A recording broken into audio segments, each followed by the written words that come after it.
The art of forgiveness, the art of letting go is something I learned in my early 20s when I first saw the Dalai Lama. I wasn't ready to hear what he was saying. I was there, I was participating, but I wasn't old enough to absorb what he was saying, and I didn't learn from his teachings. They only come when we're ready to hear them. And I remember him talking about the art of forgiveness, and I'm like, what's art of forgiveness? What does that even mean?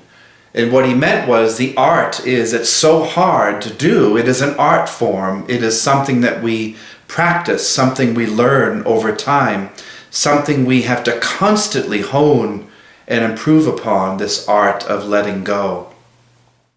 It's such common sense when you really think about it. When you don't let things go, they fester in your mind and your thoughts become obsessed with this, and you lose control of your current life. You are obsessed with the past and what this person did to you, and anytime you hear their name, it just brings up pressure and stress in your life, anger, hatred, all these emotions that are a complete waste of your existence and your precious time. The art of letting go is something I'm always working on, because just like anyone else, I have people in my life who have betrayed me, stabbed me in the back, cheated on me, whatever it might be.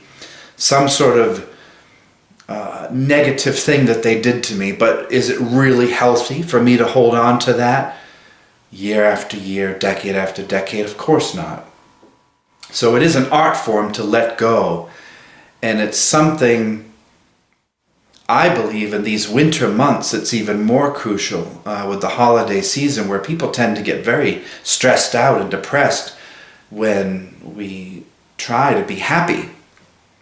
Often it's because we're stuck indoors, it's winter, it's snowing outside, very long cold nights. It gives you a lot of time not to be distracted. It gives you a lot of time to be in your own space, your own head, and to think about things that you regret, or people that you hated, or people that betrayed you, what could have been with the loves in your life, all this nostalgic stuff that isn't what is real. It's all stories I'm making up in my head.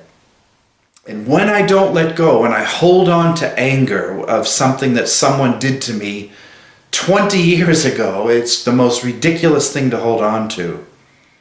It serves us not, as the Dalai Lama would say. It does nothing for you. What it does is it fills your head up with thoughts of this person or this thing, this idea of it doesn't allow room for what is here and now, which they call the gift of the present, and that makes perfect sense. I'm so obsessed with what used to be and what could have been, and you stole money from me 35 years ago, and you took my girlfriend when I was 13 years old, and you weren't the mother that I thought you would be. You hold on to these things and they bring you nothing but old age. They bring you nothing but sadness and regret. They bring you nothing but the vapid emotion of anger, which is sucking the life out of you and ruining the present moment. And that's what the Dalai Lama was always saying in these such simple phrases. He had such a compassion about him, such a wisdom that made perfect sense, but not at the time when I wasn't ready to hear it. And now the older I get, of course you're supposed to have wisdom, but I think wisdom is always on the next horizon. Real wisdom is always that mountain over there. Yeah, I've climbed this mountain, I've gone over a lot of hurdles, but I never quite get there. And that is what enlightenment means, is you can never really get there. It's the path, it's the process, it's the practice that is the most satisfying. It should always be just over reach, just over yonder, almost impossible to attain, but it's that chasing it, that achieving it, that trying, and that letting go that is what makes us really grow as people. It's amazing when I think back, because I can think of a few people in my life that really, really hurt me. And I don't feel anger anymore. As a matter of fact, if I saw them, I don't forget what they did. You're not like a carpet to be tread on. You know what they did and you don't forget. You may never trust them again, but at least you can let it go. You let the chip off your shoulder. You release the burden. You throw the ashes to the wind.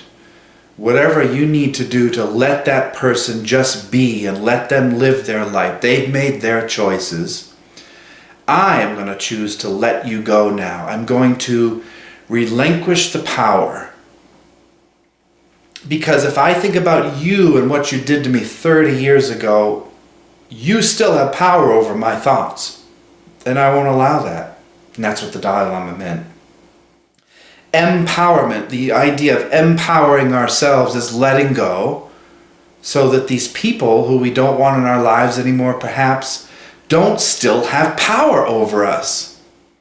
If you're constantly thinking about exes and things that should have been, you are still wrapped up in that drama and that play that this person left years ago. Why are you still there in that empty hall? Why are you still there in that empty concert hall listening to this person? Let it go, like the song. Now, it's not easy to let it go because they'll constantly pop up in our head, but it's a practice just like anything else. And it's recognizing when the thoughts come into my head, recognizing the emotions that are tied with them, and then the art of letting go is learning how to replace those thoughts with who's in my life now, who's currently in my life, who is not betraying me, or who is, for lack of a better term, serving our needs. We should be with the current family and friends, not with the ones from 30 years ago. You can't choose your family, but you can darn well choose your friends. So I have the power now. I have the ability to live my life in the present and in the future, hopefully, by choosing who I want in my life. And this art of forgiveness is one of the most powerful and wise things I've ever learned from my teachers, how to let go instead of grasping and holding and clinching on to things that might have been. It's such a powerful teaching. And you can never be too good at it. You can never, ever, ever really master it, but you can at least realize it's happening. And that is where the empowerment really begins.